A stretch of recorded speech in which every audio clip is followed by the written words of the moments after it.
Guys, hari ini aku mau masuk ke kelas. Jadi mau buat vlog dulu. Kita ke kelas, guys.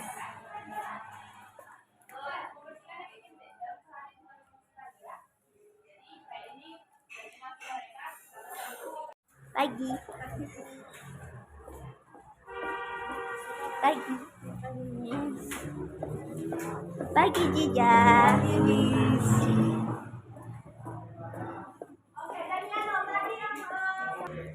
Kita ke lantai 3, guys.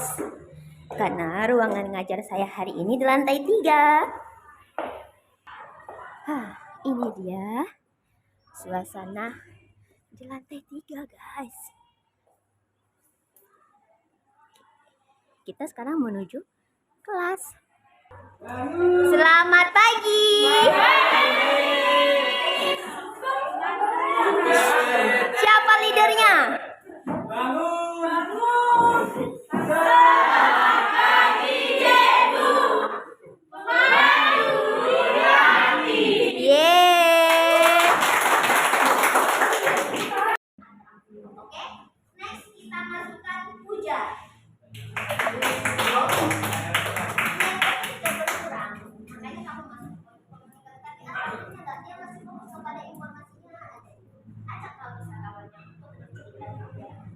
Jadi sejauh ini sudah 4 orang, ada yang masuk ke 3 poin. Masih satu 2.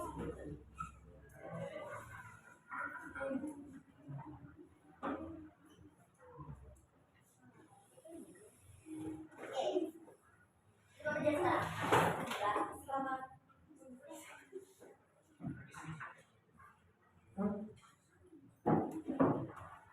Ini anggap Selamat pagi adik-adik.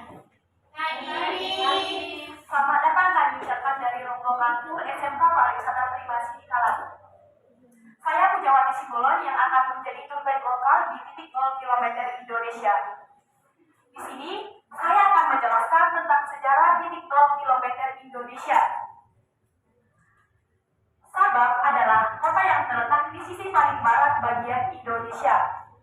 Statusnya sebagai kota paling barat di Indonesia membuat Sabang memiliki tugu 0 km Indonesia atau biasa disebut Monumen Kilometer Indonesia. Tugu setinggi 22,5 km ini merupakan simbol dari titik 0 km Indonesia serta merekat Nusantara dari Sabang sampai Merauke. Namun, tugu ini bukan saja sebagai penanda wilayah, tetapi juga menjadi objek wisata bersejarah yang banyak dikunjungi masyarakat domestik maupun internasional. Tugu 0 km Indonesia adalah sebuah bangunan berbentuk lingkaran berjeruji dengan bagian atas menyempit menyerupai matador. Pada bagian pegaknya terdapat patung burung Garuda menggenggam angka 0. Saat berkunjung ke Tugu 0 km ini, kamu akan menemukan beberapa filosofi serta pesan-pesan kebangsaan yang menyatukan Indonesia dari Sabang sampai Merauke. Pertama, 4 pilar kokoh yang menyangga bangunan merupakan simbol dari batas-batas wilayah Indonesia dari Sabang sampai Merauke, dari Niagara sampai Pulau Rote. Kemudian ornamen berbentuk segi 8 merupakan lambang dari kebudayaan Aceh dan ajaran agama Islam serta Nusantara dalam ruang lingkup yang luas. Serta kemudian ada pula motif senjata pusaka Aceh yaitu renjong, merupakan simbol dari keikutsertaan warga Aceh dalam memperjuangkan kemerdekaan Indonesia. Adapun tugu ini diresmikan pada tanggal 9 September 1997 oleh Bapak Wakil Presiden Indonesia Raja Sutrisno. Tugu ini terletak di Pulau Weh atau tepatnya di Desa Hutan Wisata Sabang, Kecamatan Ujung Bau, Sabang. Nah, jika berkunjung ke Tugu 0 km ini, kamu akan diberikan sertifikat sebagai penanda bahwa kamu sudah mengunjungi titik 0 km Indonesia. Tugu ini dibangun menghadap laut, jadi kamu dapat merasakan hamparan Samudra India ini kamu akan melihat beberapa pedagang yang menyediakan beragam souvenir. Demikian informasi yang saya sampaikan di pagi hari ini. Sekian dan terima kasih.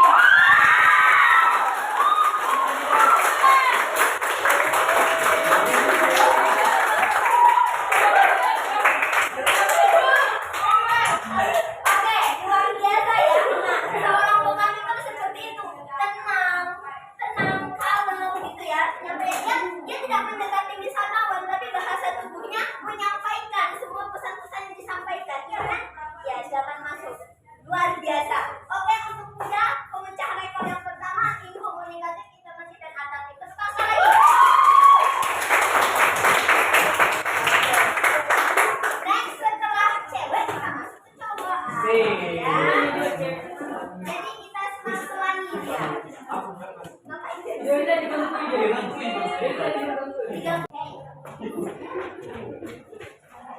Oke, jadi sekarang. Oke, baik. Selamat pagi untuk kita semua. Saya Gio Simanjorang sebagai tour guide Anda pada saat ini, dan terima kasih sudah mempercayakan Prima Mandiri Holiday untuk melayani tour Anda pada saat ini. Baik, teman-teman sekalian, sekarang kita berada di sirkuit Mandalika yang terletak di area khusus Mandalika Lombok Tengah, Nusa Tenggara Barat. Ada yang udah pernah datang di sini? Atau sebelumnya ada teman-teman yang udah pernah mendengar kata sirkuit Mandalika? Boleh saya tahu dengan nama siapa? Nah, saya dengar tadi Bro Berton mengatakan sudah pernah mendengar kata sirkuit Mandalika. Apa yang Anda ketahui tentang sirkuit Mandalika ini?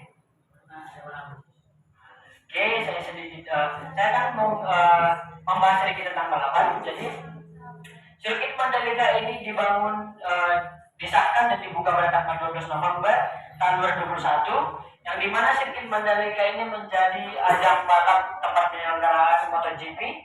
Dan selain daripada itu, sirkuit Mandalika ini juga sebagai tempat penyelenggaraan Kejurnas Mandalika Racing Series, International Superbike, Eco Marathon, dan juga National Track Day. Boleh saya tahu dengan nama siapa? Apakah saudara Amos ataupun Bro Amos pernah mendengar kata National Track Day? Nah, jadi National Track Day ini di mana merupakan ajang balapan khusus peserta Indonesia saja. Jadi para peminat-peminat Formula Indonesia yang ingin melanjutkan sebagai tokoh pembalap baik internasional maupun nasional, mereka akan berlatih di sirkuit Mandalika ini, dan sirkuit Mandalika juga menyediakan tempat track sebagai untuk pelatihan National Track Day. Teman-teman sekalian, apakah teman-teman pernah mendengar kabar tentang penurunannya pariwisata Indonesia beberapa tahun terakhir? Ya, boleh saya tahu dengan nama siapa? Nah, oke, untuk saudara Renika, Kak Renika, apakah Kak Renika salah satu tujuan dibangunnya sirkuit Mandalika ini?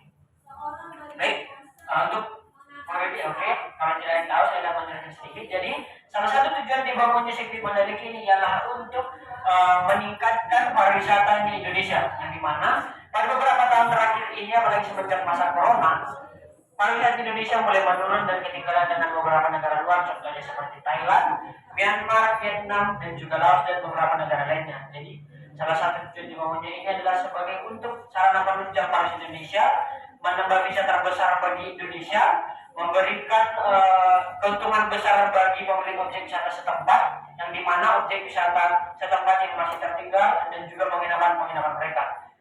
Dan juga teman-teman, kalau teman-teman tahu, sirkuit Mandalika ini dibangun di tempat yang cukup strategis. Kak, boleh pernah dengar kata strategis? Strategis, kita semua paham tentang strategis. Jadi, kenapa saya katakan cukup strategis? Karena sirkuit Mandalika ini dibangun di kelilingan objek wisata dan juga penginapan. Contohnya, salah satu pesona sirkuit Mandalika ialah memiliki perpaduan dengan Pantai Kuta. Ada yang pernah mendengar tentang Pantai Kuta? Atau ada yang sudah pernah berkunjung ke Pantai Kuta? Baik teman-teman, jadi Pantai Kuta memiliki perpaduan dengan sirkuit Mandalika, yang dimana keuntungan besar bagi Pantai Kuta ialah dibangunnya sirkuit Mandalika ini sebagai visa bagi mereka dan juga pemilik Pantai Kuta tersebut. Dan keuntungan terbesarnya bagi Tourism Development Corporation Corporation sebagai pembangun sirkuit Mandalika ini ialah keuntungan besar mereka ialah beberapa kali bahkan hampir dikatakan setiap minggu atau setiap bulan adanya diselenggarakan turnamen di sana ataupun penyewaan tempat untuk riset motor.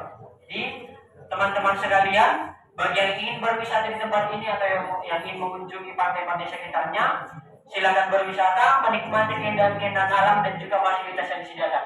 Sampai di sini tur kita pada pagi hari ini. Saya Joy Sumancorang dari Priwa Mandiri Holidays mengucapkan terima kasih atas kunjungan Anda.